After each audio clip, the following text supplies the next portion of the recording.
The crystal glass shattered against the marble floor, sending shards skittering beneath the tables of the Empire's most influential men. Helena Ashford did not flinch. She had learned, over the past 8 months, that flinching only made the Duke of Westmore worse. "You will regret this humiliation," he hissed. His fingers viced around her wrist beneath the table's edge where no one else could see. The pain was sharp, precise. He knew exactly how much pressure to apply, without leaving marks that showed above her gloves. His face remained composed, the mask of aristocratic breeding firmly in place, but his grip promised consequences. "We'll finish this at home." The threat hung in the air like smoke. Helena's home was still her mother's modest townhouse, but the Duke had already begun calling it home, as though her life, her space, her very existence already belonged to him. The conversation around them had stuttered to a halt. 30 pairs of eyes tried not to stare while staring intently. This was the Imperial Officers' Banquet of 1885, where military achievement met political power, where fortunes were decided over brandy and cigars, where scandals were born and reputations destroyed. Helena had committed the unforgivable sin of contradicting her fiancé, in public, about military strategy. She had been correct, of course. That made it worse. "You presume to educate me?" The Duke of Westmore's voice remained controlled, but venom dripped from every syllable. He was a handsome man, devastatingly so, with the refined features of old aristocracy, golden hair swept back from a high forehead, blue eyes that could freeze or seduce depending on his needs. At 42, he carried himself with the absolute confidence of a man who had never been denied anything. "You who have never held a sword, never commanded men, never—" "The lady is correct." The voice cut through the tension like a blade through silk, cold, precise, carrying the kind of authority that required no volume. Every head in the room turned. The man who had spoken sat 3 tables away, partially shadowed by the grand colonnade. He had not raised his voice. He had not stood. He had simply stated a fact, and somehow, that single sentence had rearranged the hierarchy of the entire room. Helena recognized him instantly, though they had never been introduced. Everyone knew General Marcus Thorne. The Duke of Westmore's grip on her wrist tightened fractionally before he released her. When he smiled, it was the smile of a predator marking prey. The general was a legend rendered in flesh and controlled violence. At 38, he had climbed from the rank of common soldier to the highest military position in the Empire through merit alone. No family connections, no inherited titles, no political marriages. Just strategic brilliance, personal sacrifice, and a reputation for absolute integrity that made him simultaneously invaluable and dangerous to the court. He was not conventionally handsome in the way the Duke was handsome. Where the Duke of Westmore possessed the refined beauty of old money and careful breeding, golden and glittering like a gilded cage, the general was carved from harder material. Tall and athletic, with the bearing of a man who had spent more nights in military camps than ballrooms, he moved with the economy of someone who never wasted energy on unnecessary gestures. His face was striking rather than pretty, strong jaw, sharp cheekbones, eyes the color of winter steel that seemed to calculate trajectories and probabilities, even in casual conversation. His dark hair, touched with silver at the temples, was kept military short. Everything about him suggested control, discipline, and a mind that operated several moves ahead of everyone else. He rarely attended social functions. When he did, he spoke even less. Until now. The Duke of Westmore's face had gone rigid, but he recovered quickly. He was a masterful politician, after all. "General Thorne, I was unaware you concerned yourself with drawing-room debates." His tone was pleasant, almost amused, but Helena felt the fury vibrating beneath it. "I concern myself with facts." The general's tone remained neutral, but his gaze had settled on Helena's wrist, which bore the red imprint of the Duke's fingers. "The lady correctly identified the tactical error at Kellerman Ridge. Your assessment was flawed." The silence in the room crystallized into something dangerous. The Duke of Westmore smiled, that beautiful, terrible smile that Helena had learned to fear. "My dear General, Miss Ashford is my fiancée. I think I know her capabilities better than a stranger, however decorated." He placed his hand over Helena's on the table, a gesture of possession disguised as affection. She's merely repeating things she's overheard. Women have excellent memories but rarely true understanding. Then you're not listening. The general's eyes met the Duke's, and the temperature in the room dropped 10 degrees. She didn't repeat anything. She analyzed the terrain, identified the vulnerability, and proposed a solution. That requires understanding, not memory. The Duke's fingers tightened over Helena's. How fascinating that you've given such attention to my fiancé's thoughts. One might wonder at your interest. The threat was elegant and unmistakable. Marcus Thorne set down his fork with deliberate precision. One might also wonder why a man engaged to an intelligent woman would work so hard to diminish her, but that would be speculation and I deal in facts. He stood, a smooth, economical movement that somehow commanded the entire room's attention. "If you'll excuse me, Lord Westmore, Miss Ashford." He left without waiting for permission. Helena's heart hammered against her ribs. No one spoke to the Duke of Westmore that way. No one challenged him publicly and walked away unscathed. The Duke turned to Helena and his smile never wavered. But when he leaned close, his words were soft and lethal. "You've made an enemy of me tonight. I suggest you think very carefully about your next moves." Then he stood, kissed her hand with impeccable courtesy, and left her sitting alone at the table with every eye in the room upon her. Helena realized she was shaking. She also realized something else. For the first time in 8 months, someone had defended her. Helena Ashford had been raised to be perfect.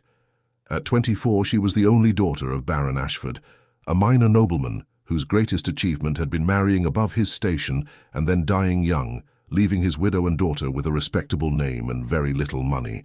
Helena's mother had spent the next 2 decades turning her daughter into a marriageable asset, elegant, educated, accomplished in all the appropriate arts, and trained to be invisible when visibility was inconvenient. She played the pianoforte beautifully. She spoke 3 languages fluently. She could discuss literature, history, and current events with equal facility, though she had learned to temper her intelligence with carefully timed silences. She was beautiful in the way that old portraits were beautiful. Classical features, honey blonde hair always perfectly arranged, green eyes that revealed nothing, a figure that fit the fashionable silhouette without calling undue attention. She moved through ballrooms like a ghost, admired but never quite seen. Her engagement to the Duke of Westmore had been her mother's triumph. The Duke was 42, twice widowed, immensely wealthy, and powerful enough that his political opinions shaped policy in the House of Lords. He had chosen Helena after a single season, and her mother had wept with relief. Helena had accepted because she understood mathematics. Her family needed the Duke's money. The Duke needed a well-bred wife who would grace his table, produce heirs, and never challenge his authority. It had seemed at the time like a fair transaction. She had not anticipated what it would feel like to be owned. The Duke was not cruel in any way that left visible scars. He never raised his voice. He never struck her where it would show. Instead, he used words like scalpels, cutting away her confidence with surgical precision. "You looked simple tonight," he would say after a party. "Try to appear more animated. People are wondering if you're dim-witted." Or, "That comment about literature was embarrassing. It's better if you don't speak unless I indicate it's appropriate." Or, most effectively, "Your mother's position depends entirely on my goodwill. I wouldn't want her to suffer because you've forgotten yourself." He controlled what she wore, what she read, where she went, who she spoke to. He called it guidance. He called it protecting her reputation. He called it love. Helena called it suffocation. But she had nowhere to go, no resources, no options. Her mother relied on the Duke's financial support. Breaking the engagement would mean social ruin and destitution. So Helena had learned to be smaller, quieter, less. Until tonight, when she had seen a tactical error in a military discussion and her mind had engaged before her caution could stop her. And the Duke of Westmore had looked at her with something that might have been hatred. Marcus Thorne had attended the Imperial officers' banquet under direct orders from the War Minister.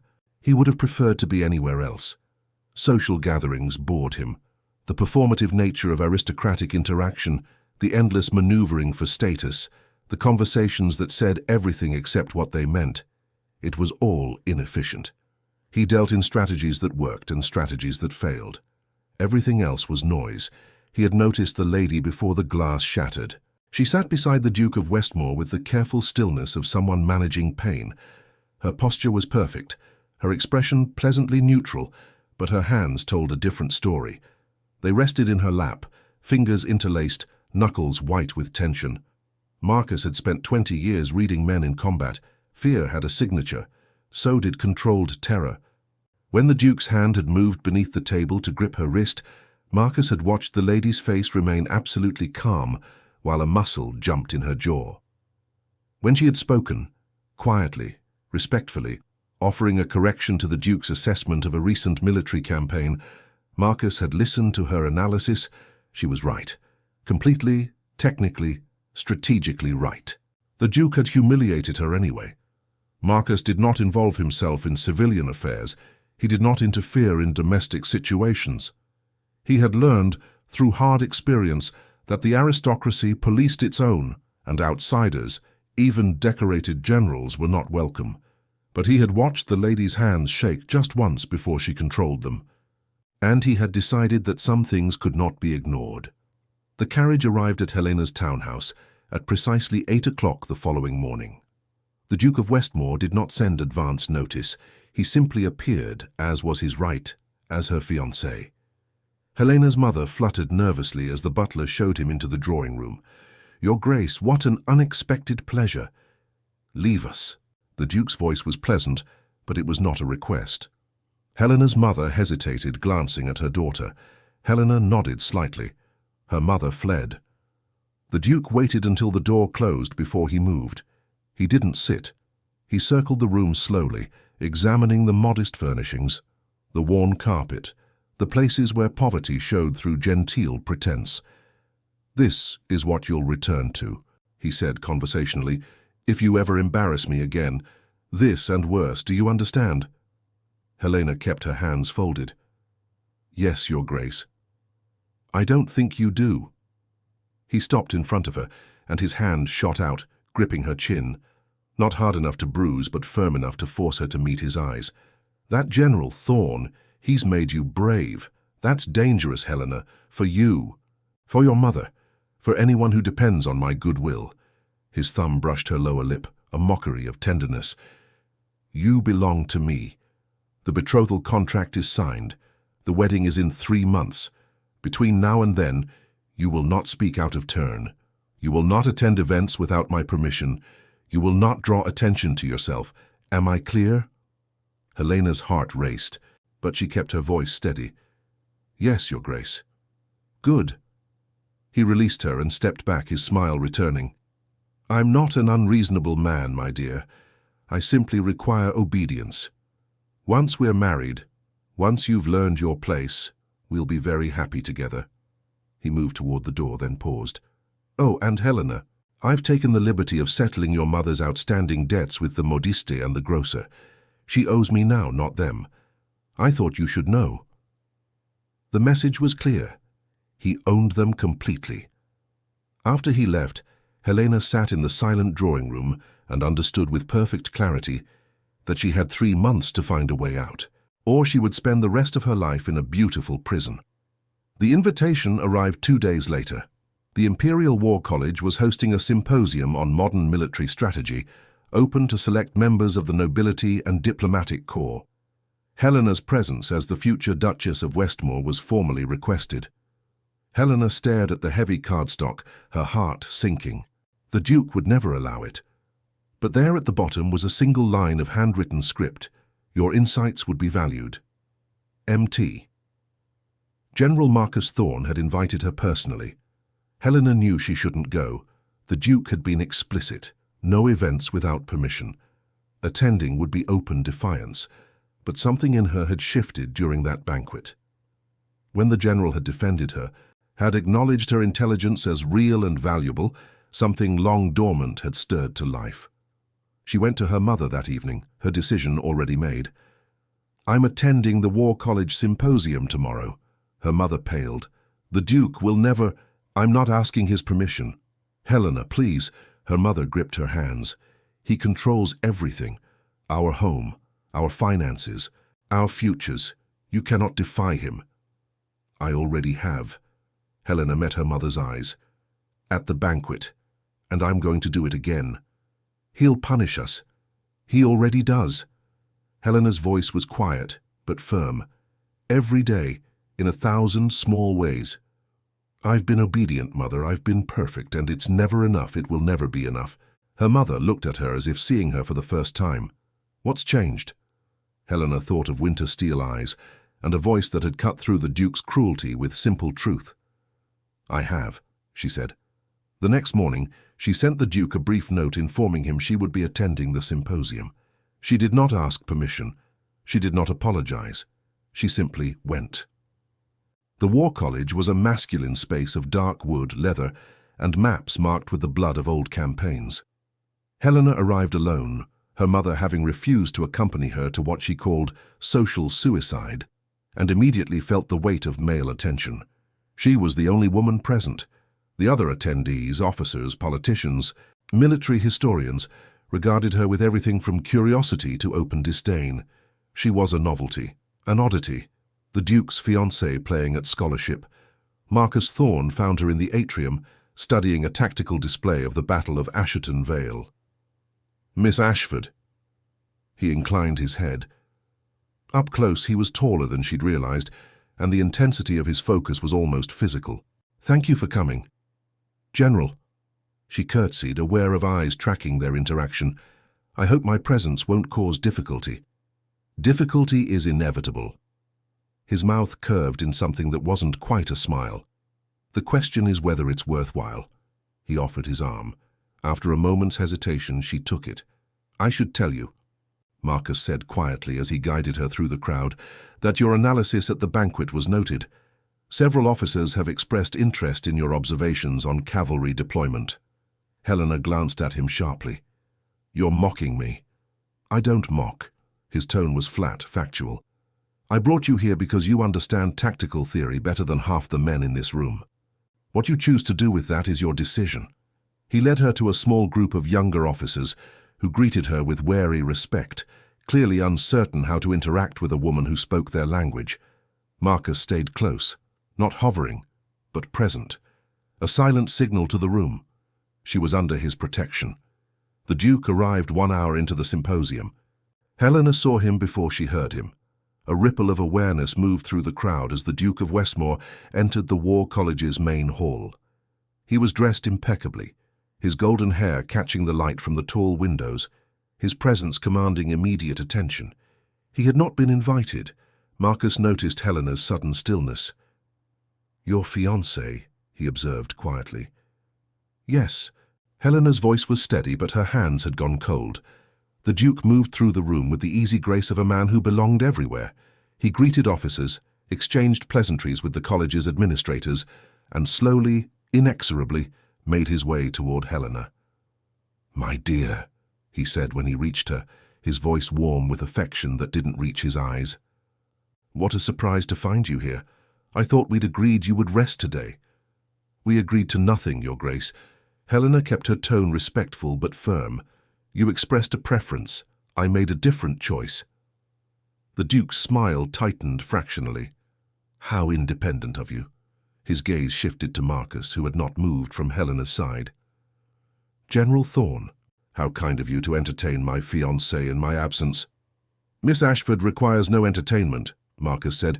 She's been contributing to a discussion on supply line vulnerabilities. Her insights have been valuable. I'm sure they have. The Duke's hand settled on Helena's lower back, a gesture of possession. Unfortunately, Helena has other obligations today. We'll be leaving. No, the word came out of Helena's mouth before she could stop it. The room went very quiet. The Duke's fingers pressed harder against her spine. I beg your pardon. Helena's heart raced, but she lifted her chin. I'm staying, Your Grace. I've committed to participating in this symposium. The Duke's expression remained pleasant, but his eyes had gone cold. Helena, don't be foolish. You're making a scene. I'm expressing a preference, Helena said, using his own words against him, as you did. For a moment she thought he might drag her from the room. His hand on her back was iron, his fury barely leashed. Then Marcus spoke, his voice carrying just enough to be heard by those nearby. "Miss Ashford is here as my personal guest, Lord Westmore.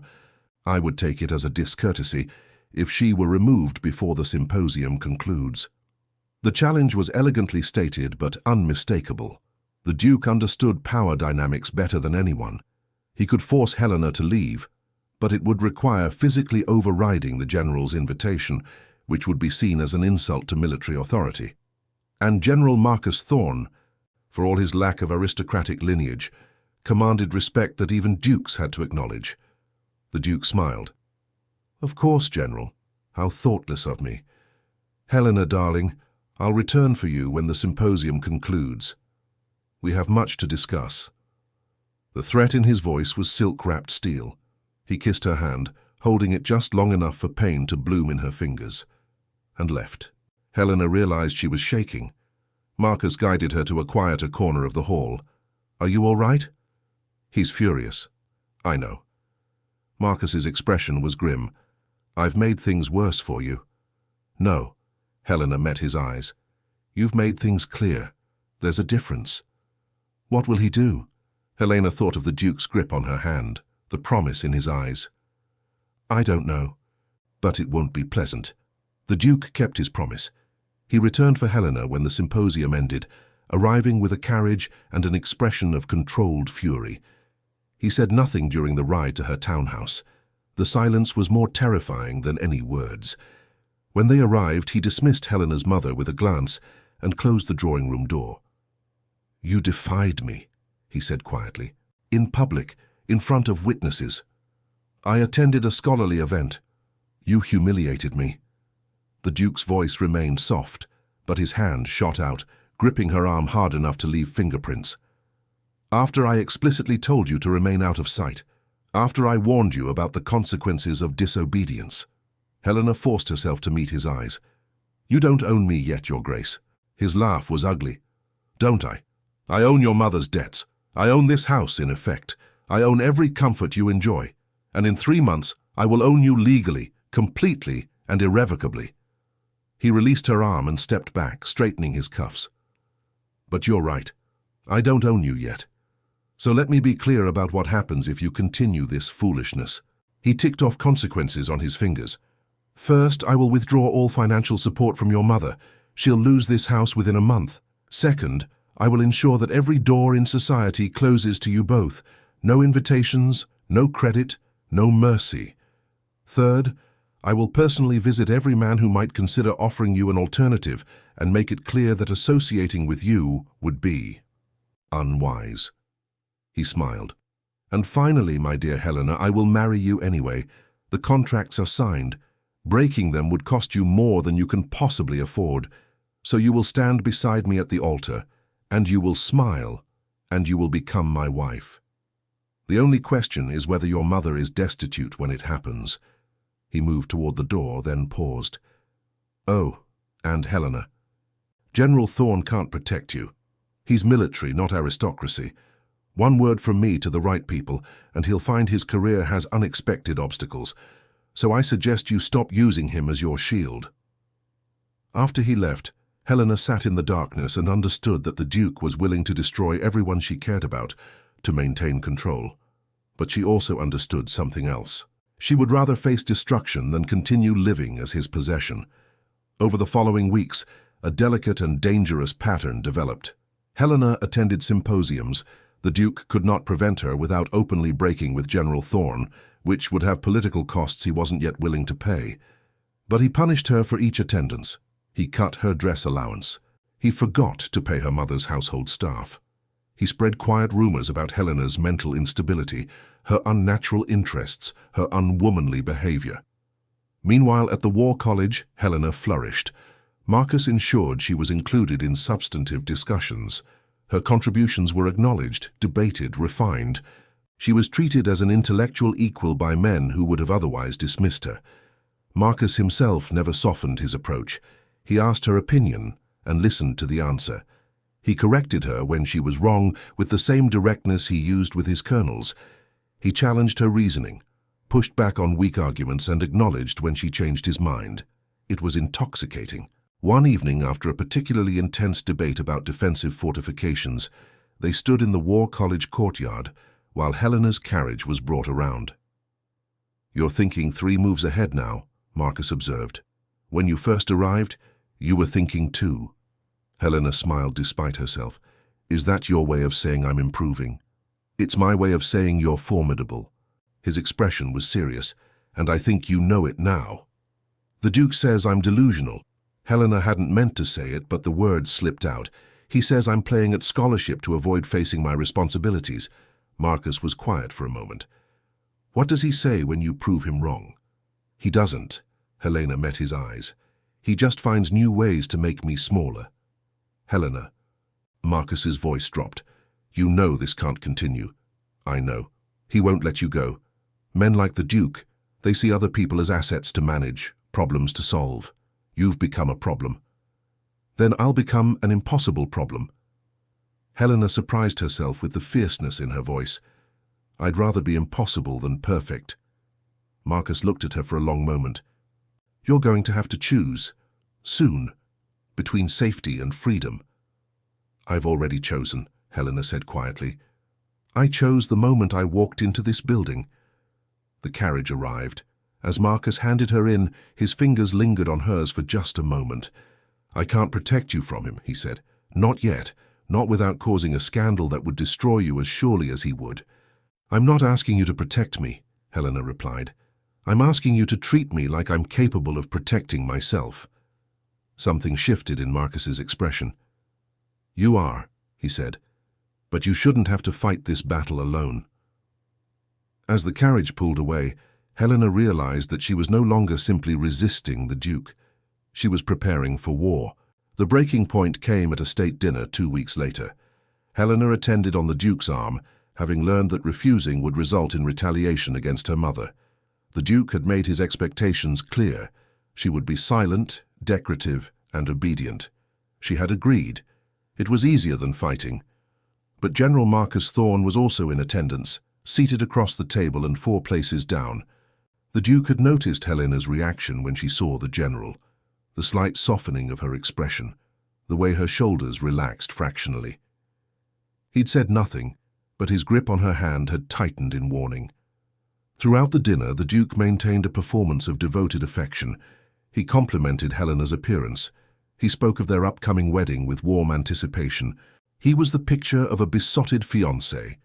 His hand never left her knee beneath the table, fingers digging in with steady, painful pressure. Helena kept her expression serene. She had become excellent at hiding pain. Then, during dessert, the conversation turned to military matters. The Duke held forth on supply chain management, presenting theories that were superficial and outdated. Helena saw Marcus's jaw tighten almost imperceptibly.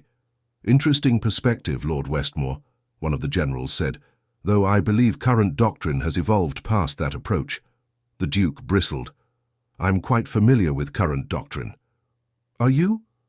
The question came from Marcus, his tone neutral. "Then you're aware that centralized supply depots create single points of failure. Distributed systems are more resilient." "In theory," the Duke said dismissively. "In practice, distributed systems require competent management at every level. Soldiers are not capable of such sophistication."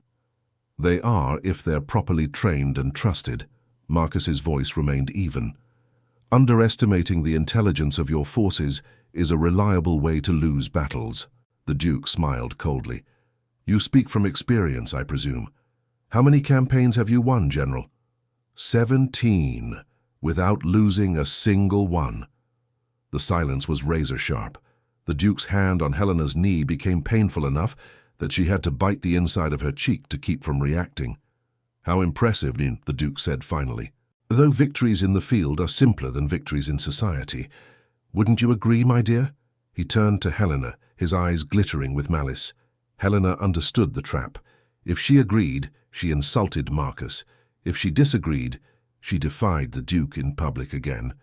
She met Marcus's eyes across the table, and she saw something there that made her decision easy. "I think," Helena said carefully, "that victory requires understanding your opponent and your own capabilities.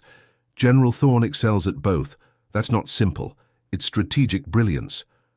The Duke's fingers dug into her knee hard enough that she knew there would be bruises. But Marcus's expression shifted. For just a moment the cold control slipped, and she saw something beneath it. Something warm and fierce and entirely focused on her. Then it was gone. But Helena's heart hammered as if she'd run a mile. The Duke excused them shortly after dessert, citing Helena's headache. As they left, he maintained his facade of concerned devotion. But in the carriage he turned to her with eyes like ice. "You're in love with him," he said flatly. Helena said nothing. Denial would be pointless. "You stupid, foolish girl." The Duke's voice was soft with fury. "Do you think he'll marry you? A general with no title, no connections? He's using you to embarrass me. Once he's succeeded, he'll discard you like the worthless thing you are." "You're wrong." "Am I?" The Duke leaned close, his breath hot against her ear. "He hasn't declared himself, has he? Hasn't offered you anything? Because he won't. Men like Thorn don't marry ruined women, and that's what you'll be when I'm done with you." He sat back, straightening his coat. "I'm moving up the wedding. 2 weeks from now. The contracts are already signed. And after we're married, my dear, you'll never see General Thorn again. I'll make certain of it." That night, Helena stood in her bedroom and faced the truth she'd been avoiding. She was in love with Marcus Thorn. The Duke knew it, and he was going to use it to destroy her. The scandal broke the next morning, but it was not the scandal Helena expected. The Duke of Westmore was a master strategist. He did not attack Helena directly. That would have appeared crude, controlling. Instead, he orchestrated something far more elegant. He leaked Helena's mother's debts to the gambling halls. It was all technically true. Helena's late father had accrued significant gambling debts before his death. The Duke had quietly settled them years ago when he began courting Helena. But the original shame remained, and now suddenly everyone in society knew about it. The whispers started immediately. The Ashfords were destitute, desperate. Helena had trapped the Duke into an engagement using her beauty and her mother's manipulations. She was marrying for money, nothing more. Helena's mother was devastated. Invitations ceased. Former friends turned away. The family's already precarious social position collapsed entirely. The Duke, meanwhile, played the role of magnanimous fiancé. He defended Helena publicly, spoke of love and loyalty, and quietly ensured that everyone understood. He was being noble by marrying her despite her family's disgrace. It was brilliant, cruel, effective. Helena was now dependent on the Duke not just financially but socially. Breaking the engagement would leave her and her mother completely ruined, not just financially, but reputationally destroyed. The Duke came to call 3 days after the scandal broke. Helena's mother, weeping in her bedroom, could not receive him. Helena met him alone in the drawing room. "I've arranged for the wedding to take place next week," the Duke said without preamble. "Given the circumstances, it seems best to formalize our union quickly. Stop the gossip." "How convenient," Helena said quietly, "that these circumstances arose just when I'd begun to assert independence." The Duke smiled. "Are you accusing me of something, my dear? I'm observing a pattern." "Then observe this." The Duke stepped closer. "You have no allies left. Your mother is broken. Your reputation is in tatters. General Thorn cannot help you. Any association with you now would destroy his career. The military does not tolerate scandal." He touched her cheek with false tenderness. "You belong to me, Helena. You always have. The only question is whether you accept it gracefully or continue this exhausting rebellion." Helena met his eyes. "What if I refuse to marry you?" "You won't." The Duke's certainty was absolute. "Because if you do, I will ensure your mother is destitute. She'll lose this house, her servants, her position. She'll die in poverty, and you'll know it was your choice that killed her." He leaned in, his lips brushing her ear. "And I will make certain that everyone knows you destroyed her for a fantasy, for a general who never wanted you." Helena's hands shook, but she kept her voice steady. "You're a monster." "I'm a realist." The Duke straightened. "Wear white for the wedding. I've already ordered your dress. It should fit perfectly. I had your measurements taken months ago." After he left, Helena understood with perfect clarity that she had 1 week to find a way out, or spend the rest of her life in a beautiful prison. She also understood that the Duke was right about one thing. She had no allies, except possibly one. Helena sent Marcus a message that evening, a single line delivered to the War College by a trusted servant. "I need to speak with you, urgently. H.A." They met in the public gardens the following morning. It was risky. They could be seen, but Helena was past caring about propriety. Marcus arrived in civilian clothes, his expression grim. "What's happened?" Helena told him everything. The accelerated wedding, the Duke's threats, her mother's collapse, the trap that had closed around her completely. When she finished, Marcus was silent for a long moment. "He's outmaneuvered us," he said finally. "I underestimated him. Can you help me?" Helena heard the desperation in her own voice and hated it. Marcus's expression was anguished. "Helena, if I intervene now, if I publicly oppose this wedding, the Duke will destroy you anyway. He'll claim I seduced you. He'll ruin your reputation so thoroughly that even if you escape him, you'll have nothing." "Then I already have nothing." "That's not true. You have your mind, your strength. What good are those in a cage?" Helena's voice broke.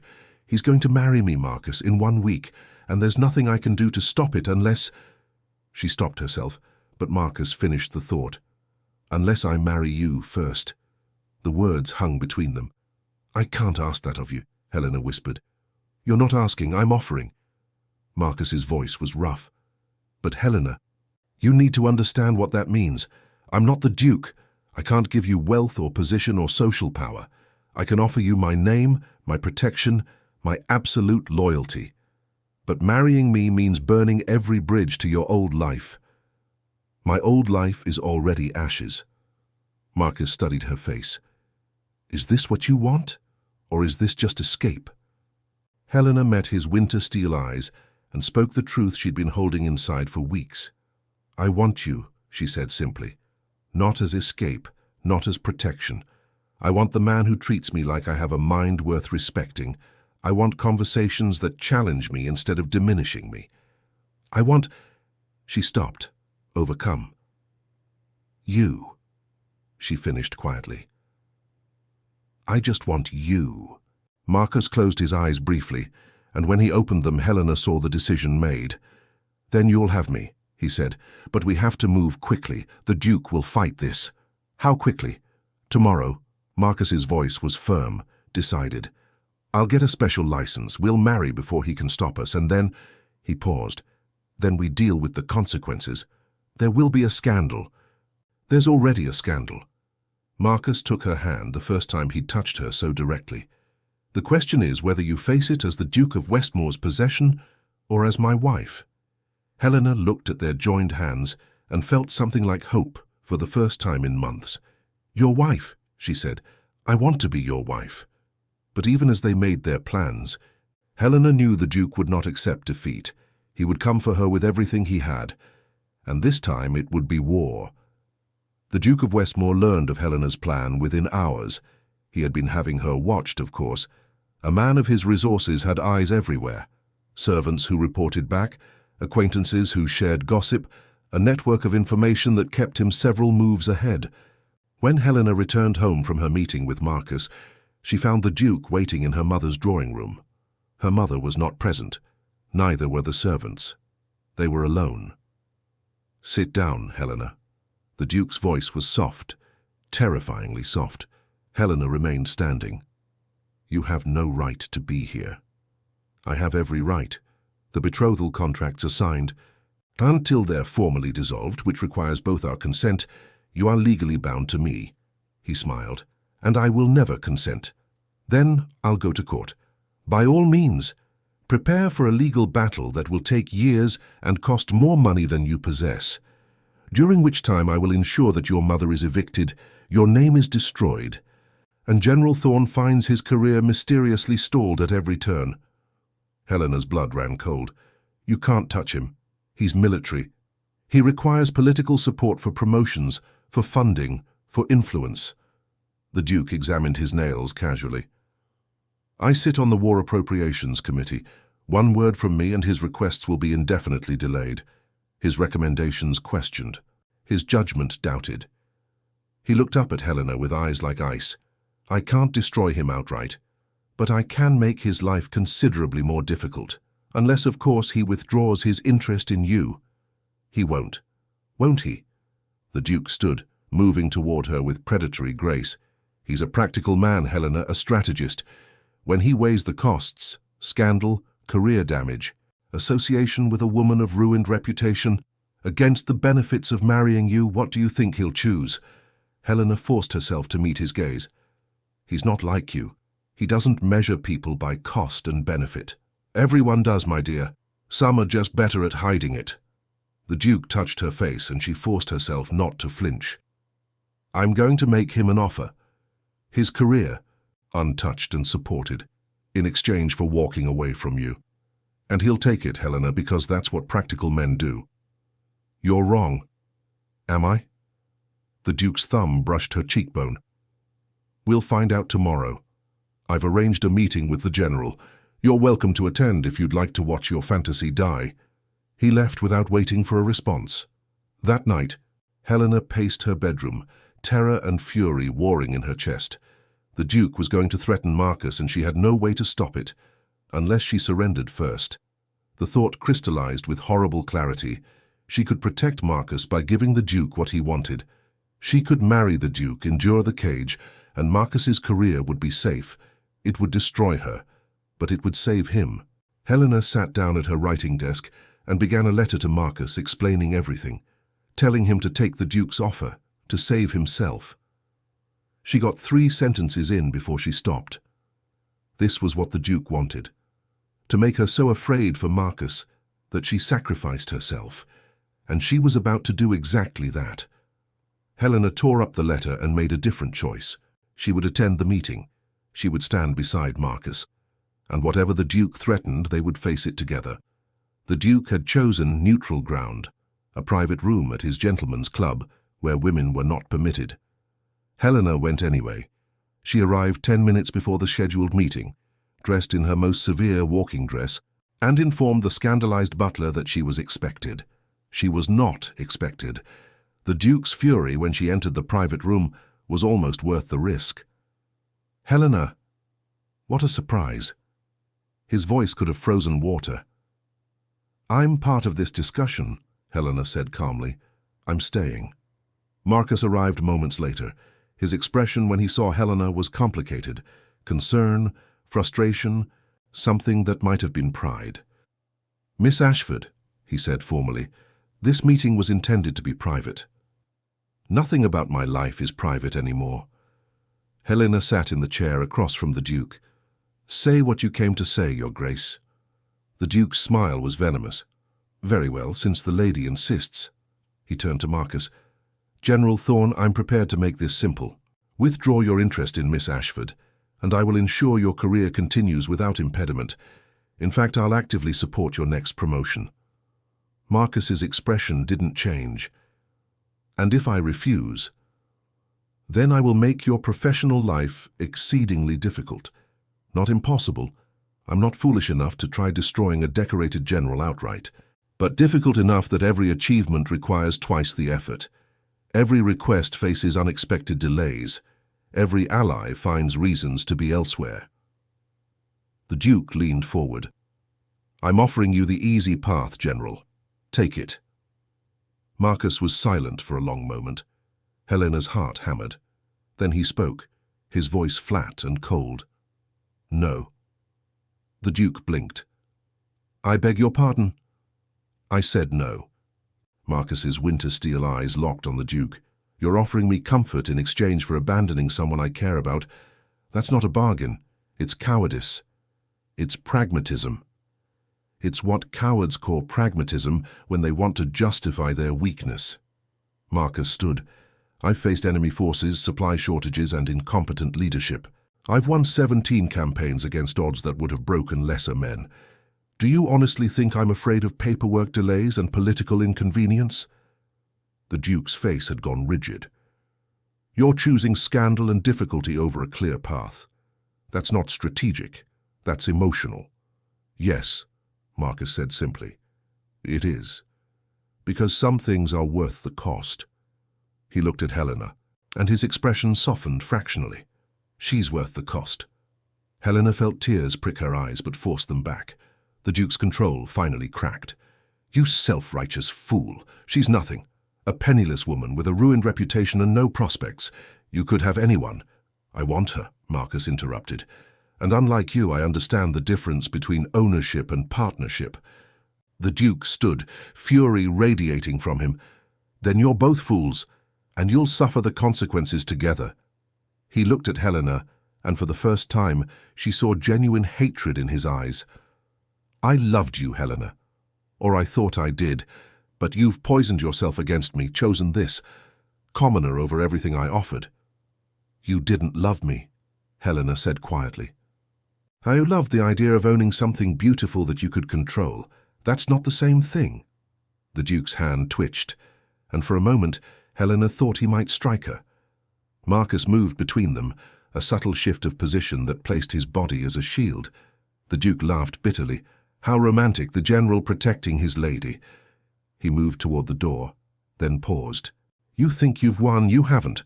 I'll destroy both of you, and I'll do it so thoroughly that in 5 years, no one will even remember your names. He left, the door slamming behind him. Helena and Marcus stood in the silence. He means it, Helena whispered. He's going to destroy us. Probably, Marcus agreed, but at least we'll face destruction on our terms. He offered her his hand. Tomorrow, Helena, we marry tomorrow, and then we deal with whatever comes. Helena took his hand and held on tight. The Duke of Westmore struck the morning of Helena's wedding to Marcus. He didn't try to stop the ceremony itself. That would have been crude. Instead, he moved with the surgical precision of a man who understood exactly where to apply pressure for maximum damage. He went to the War Minister with formal accusations. General Marcus Thorne had seduced a woman under legal betrothal contract, had used his military position to interfere in civilian affairs, had shown conduct unbecoming of his rank. The accusations were baseless but politically damaging.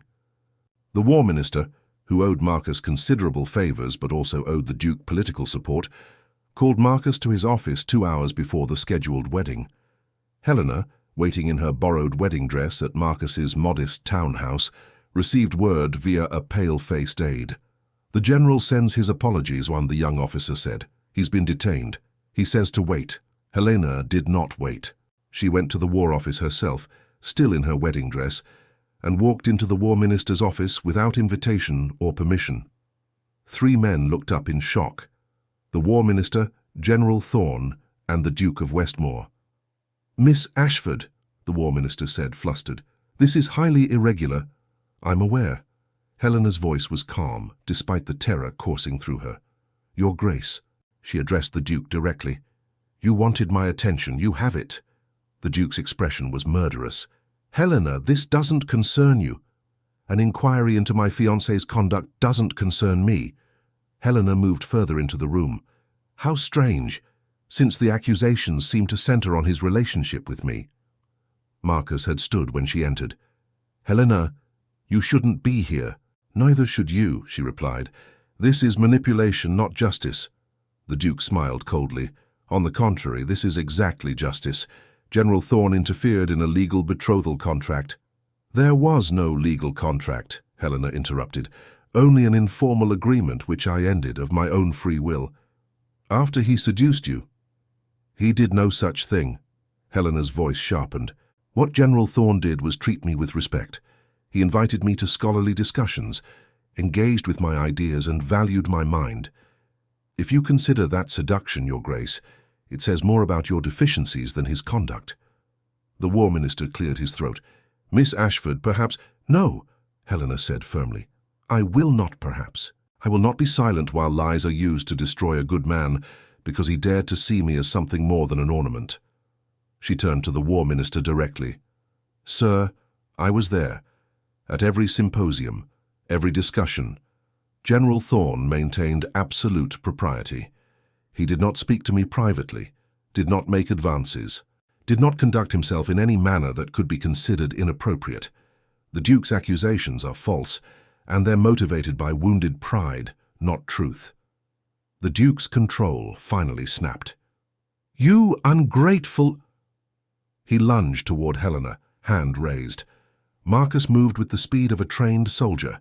He intercepted the Duke, catching his wrist mid-swing. The room froze. "Touch her," Marcus said, his voice deadly quiet, "and I will break your arm." The Duke wrenched free, fury and fear warring on his face. "You see," he said to the War Minister, "violence, threats. This is the man you're defending." "I'm defending myself," Marcus corrected, "and the woman I love, from a man who was about to strike her." The War Minister looked between them, clearly calculating political costs. "Your Grace," he said finally, addressing the Duke, "did you attempt to strike Miss Ashford?" "I was gesturing," the Duke said. "She misunderstood." "I saw what I saw," the War Minister said, his tone cooling, "and I think this inquiry has revealed more about your character than General Thorne's." He stood, signalling the meeting's end. "Lord Westmore, I find no evidence of misconduct on General Thorne's part. This inquiry is closed." The Duke went rigid. "You're making a mistake." "Perhaps, but it's mine to make." The War Minister looked at Marcus and Helena. "Congratulations on your upcoming marriage, General. I believe you both have somewhere to be." But the Duke wasn't finished. As Marcus and Helena turned to leave, he spoke, his voice carrying across the room. "You think you've won, you haven't. I'll make certain that every door in society closes to you both, that military contracts mysteriously fail, that funding disappears, that your precious career becomes a slow death of 1,000 cuts." Marcus stopped, turned. "You can try. I'll succeed." The Duke's smile was terrible. "I have resources you can't imagine, political connections that span decades. I will destroy you, General, and I'll make her watch." The threat hung in the air like poison. Then Marcus did something unexpected. He laughed. It wasn't a pleasant sound. It was the laugh of a man who had faced death and found bureaucratic threats amusing. "Your Grace," Marcus said, "I have commanded men in combat. I have made decisions where failure meant death. I have lost soldiers I cared about to violence and incompetence. Do you honestly think I'm afraid of you?" He stepped closer to the Duke, and despite being the same height, somehow Marcus seemed larger. "You have political connections. I have the respect of every soldier in this empire. You have money. I have integrity. You have threats. I have truth."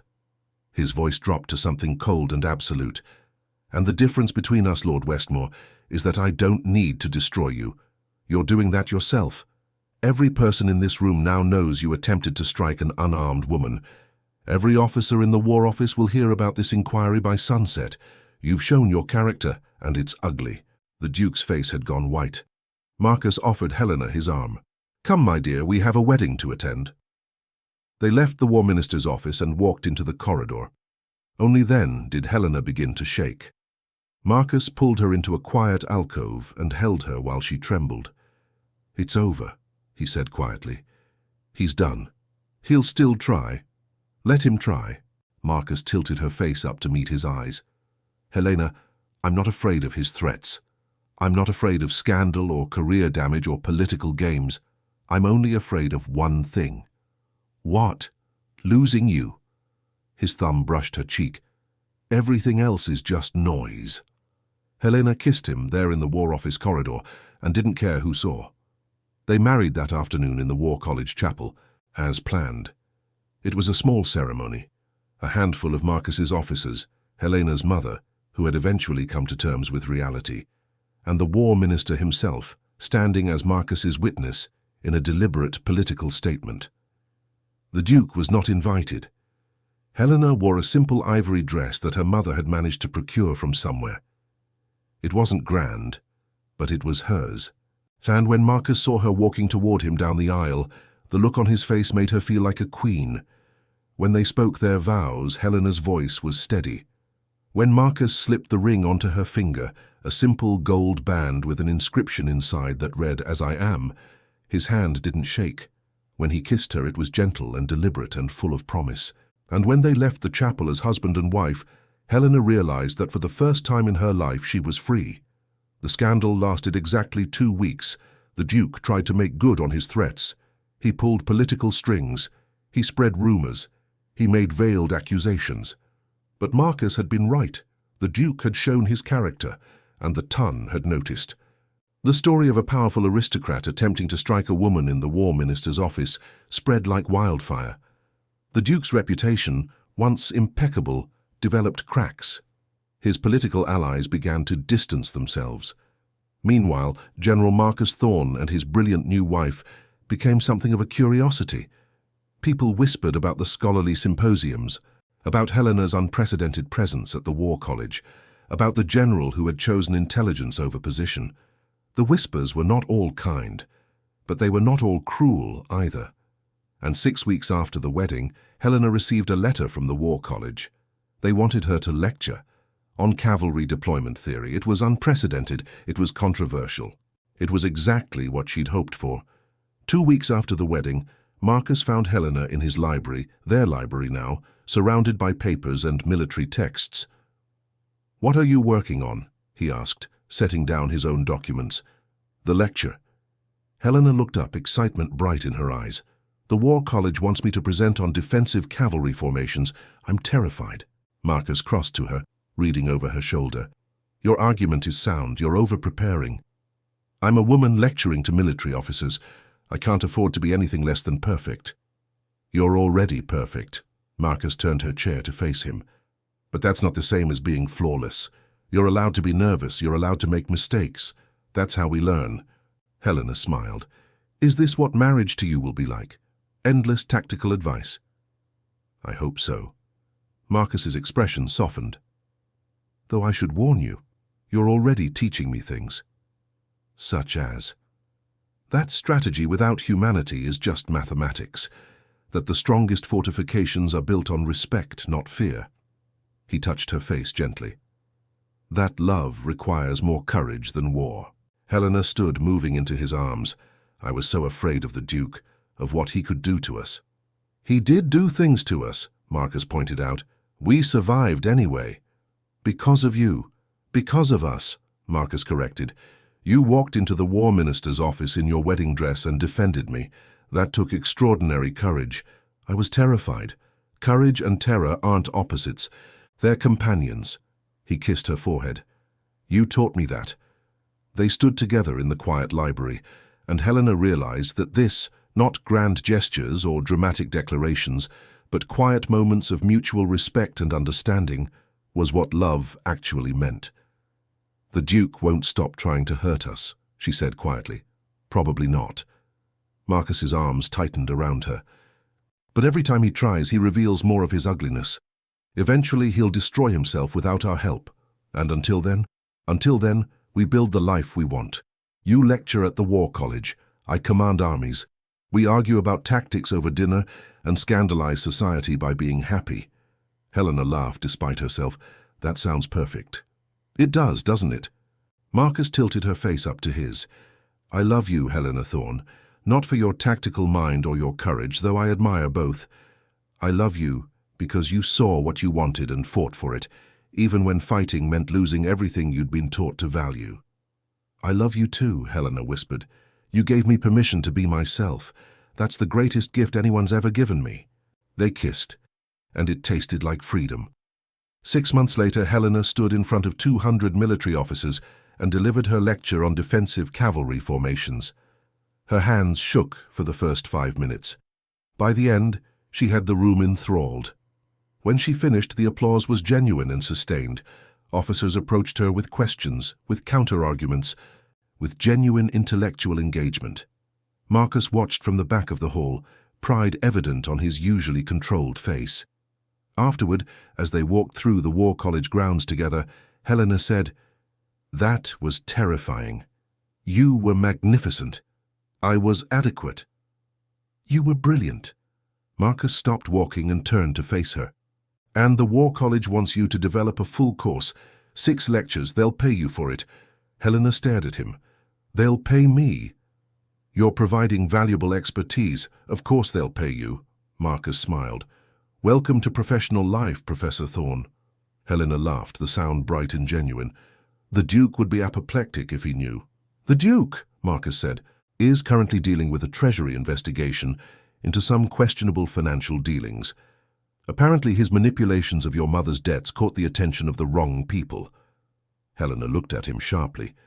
"Did you? I simply made certain the right information reached the right desks. Marcus's expression was innocent. I told you I'd protect what's mine. Ours, Helena corrected. Ours, Marcus agreed. They continued walking, and Helena realized that her life, which had once seemed so constrained, so predetermined, was now wide open with possibility. She was married to a man who valued her mind. She was building a career in a field she loved. She was free. 1 year after their wedding, Helena and Marcus attended a state dinner together. The Duke of Westmore was also present, his political career damaged but not destroyed, his pride wounded but his position maintained. He approached them during the pre-dinner reception, his smile cold and perfect. General Thorne, Mrs. Thorne. He nodded to each of them. How lovely to see you. Your Grace. Marcus's voice was neutral. The Duke turned to Helena, and for a moment something ugly flickered in his eyes. I hear you're teaching at the War College. How unconventional. Progress often is, Helena replied calmly. Indeed. The Duke's smile sharpened. Though I wonder how long such an experiment can last. Novelty fades, after all. Some things do fade, Marcus said quietly. Reputation, for instance. Political influence built on manipulation. The memory of men who confused control with strength. The Duke's expression tightened. But truth doesn't fade, Marcus continued. Neither does competence. My wife's value to the War College isn't novelty. It's expertise. That's sustainable. The Duke looked between them and seemed to understand finally that he had lost completely and irrevocably. Excuse me, he said stiffly, and left. Helena watched him go and felt nothing. Not triumph, not anger, not even pity. Just indifference. Are you all right? Marcus asked quietly. I'm perfect, Helena said, and meant it. They moved into the dinner side by side, equal partners, two people who had chosen each other despite every obstacle society had placed in their path. In the years that followed, Helena's courses at the War College became permanent fixtures. Her treatise on cavalry deployment was published and widely referenced. She became the first woman to formally advise military strategy in the Empire. Marcus continued to command, to win campaigns, to serve with honor. They faced opposition. Society never fully accepted Helena's unconventional career. There were whispers, criticisms, obstacles placed in their path. But they faced everything together. And on quiet evenings they sat in their library, now overflowing with both military texts and Helena's own written work, and discussed tactics, strategies, and the future. They built a life based on mutual respect, intellectual partnership, and love that grew deeper with every passing year. The Duke of Westmore had offered Helena a gilded cage. General Marcus Thorne had offered her wings. She had chosen to fly, and she never looked back.